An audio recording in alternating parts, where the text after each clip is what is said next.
বন্ধুরা, বড়লোক বাড়ির ছোট বউ নাটকের ১৩৯তম পর্বে আজ সেই মুহূর্ত এসে গেল, যেটার জন্য কয়েক পর্ব ধরে বুকটা ভারী হয়েছিল।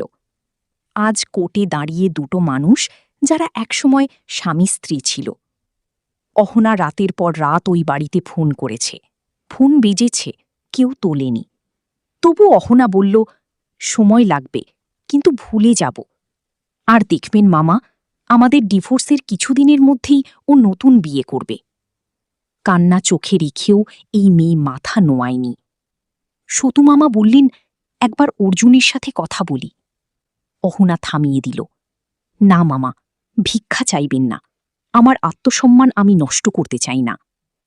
এদিকে অর্জুন মুখে বলছে, ওকে পুরোপুরি ভুলে গেছি, কিন্তু মনে মনে বলছে, বারবার ওর মুখ কেন মনে পড়ছে, এত কষ্ট কেন হচ্ছে। মেজবউ অর্জুনকে বলল, অহনার মতো মেয়ে তোমার আশেপাশে আর কোথাও দেখেছ?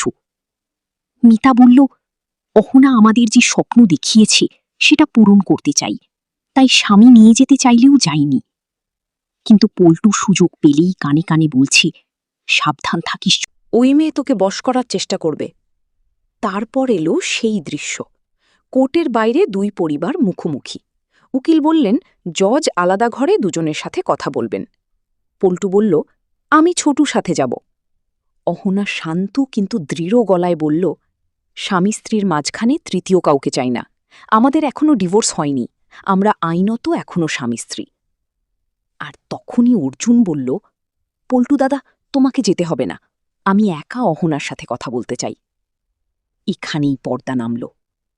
বন্ধুরা, ১৩৯তম এই পর্বে ডিভোর্সের দরজায় দাঁড়িয়েও অর্জুন কেন একা কথা বলতে চাইল? মনের ভেতরে কি কিছু একটা নড়ে উঠল তার, নাকি সব সত্যি শীষ? এখনই চ্যানেল সাবস্ক্রাইব করুন আর বেল আইকন চাপুন। পরের পর্বের আপডেট সবার আগে পাবেন।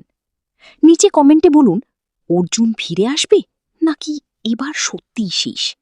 আপনি কি ভাবছেন? পরের পর্বে দেখা হবে। ধন্যবাদ।